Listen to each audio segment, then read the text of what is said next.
blessings are very sacred and taken very seriously. And think about in olden times, what did people want blessed? Their crops so they could eat. Why? Because food is important, obviously. Think about breaking bread, whether it's in Christian tradition, Norse, Celtic, doesn't matter. It's very important, the sharing of sacred alcohol, but knowing the rule of enough and not too much. Too much of a good thing is a bad thing. Too much of anything is a bad thing. Peace and prosperity by balance. So think of seed in another sense of the word, like, use a dictionary, etymology, but just think, use your head. Seed. What is the most sacred seed we have? The seed of ourselves to pass on to our children. We inherited from our parents and their parents and their parents. It's our DNA, our blueprints. So when they're asking to bless the seeds, are they talking about earth or children? Ancestry? I'm thinking just for a second here. I mean, it was a fertility, lord and lady, that people would leave offerings, which only means leave out bread or meat or alcohol, not killing something for no reason, because that's wasting. And that's not having good thoughts, good words, good deeds. Animals deserve to be treated good. Fair. That's what it's all about. Being true and fair by having good thoughts, good words, good deeds. That's really what I'm getting at here.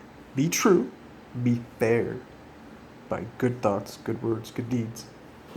Look how the Greek culture loved beauty. The male body could just have a flaccid penis, I said it, okay? And breasts of a woman exposed, and it wasn't to promote some horrible, nasty culture like we've been led to believe, but instead they loved beauty. Venus, which is one of our planets named after her, that's what the idea is all about. You don't have to see it like a god or a goddess even. Just the ideal, what's the word I'm looking for? I don't know. You get the idea. The aspect. Yeah. Aspect. Think of the aspect of that, what that deity represents through symbolism. That's why symbols are so important from caveman times, because it speaks to our brain in some way, which is why we need to pay attention when there's advertising everywhere. Because guess what? They're doing that to you. They choose the colors to mess with your head. Now, if I was a bad person, I wouldn't talk to you about that, because I would want you to be falling in with that crap, but I don't. I don't like the NWO or any of that bullshit, because how would that be peaceful and prosperous? How would that be having good thoughts, good words, good deeds? How would that be being true? If I'm being true and speaking true words, I would not want those kind of things, okay? I do not want to get rich. You know what? I would be a 1%er. This is how, though, okay? If I had a hotline that raised money for good organizations that I knew because I know they're true, by knowing the people, by going there and seeing it myself, if I got money like that, at first I thought, well, 3 is the number for enough. Not to say it in a too much of a mockery or anything. 3 is supposed to be the number for enough. Then I thought, well, 9. Then I thought, well, maybe it would be noble to let people vote on it. But then I thought, no, 1%er. I'm the one person, maybe in the world. I doubt it. There's lots of other people. If you only took 1% and you made a lot of money and donated 99%, I think that's pretty noble. And it would prove beyond a reasonable doubt, in my mind, that you're not in it for the money. Why am I in it?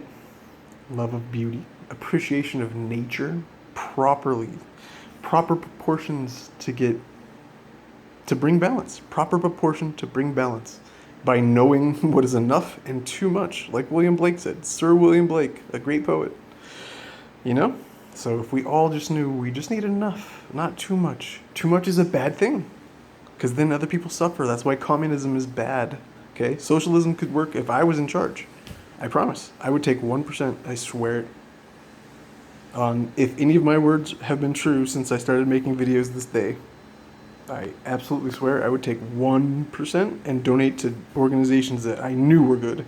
Unlike perhaps some big ones that have been caught in scandals. Ooh, They should be punished because they're oath breakers and liars. And even in Norse culture, here's something that you could have in common with your Christian hell and Norse culture that you might not otherwise think. Nidhogg the dragon chews on people, okay, in the underground. It sounds like hell-ish in a Christian sense of the word. But he only chews on oath breakers and liars. Who's going to disagree with that? Only people that have bad thoughts that are oath breakers and liars. So, we the people say, good thoughts, good words, good deeds. That's what I want. I'll take my 1% just so I can live. That's it. And if it ends up being too much, guess what? I'll give some of that too. Because I just want enough. What would enough be to me? A comfortable life. I live a meager life. I seriously do. I have a hole in my shoe. In my pants. Who cares? And I'm humble enough to say it on live to the whole world. And it's okay. You know what? Because I have enough. I'd like to get my tooth fixed. Besides that, I don't even have a car. Haven't for a couple years. Couldn't afford it. But you know what? I have enough food. I have a shelter over my head. I'm blessed with family. I have an awesome son whose YouTube channel is Spotted White Blanket. And not from racism. Because actually, a wise man who I would call the guardian of mankind, he said white is a code for Anglo-Saxon only. So I am not white. Maybe some white. I like Anglo-Saxon culture, which there's nothing wrong with the word Anglo-Saxon. It's just how something's used. Anything could be good or bad. Think of how George Carlin says it. Any word can be bad or good.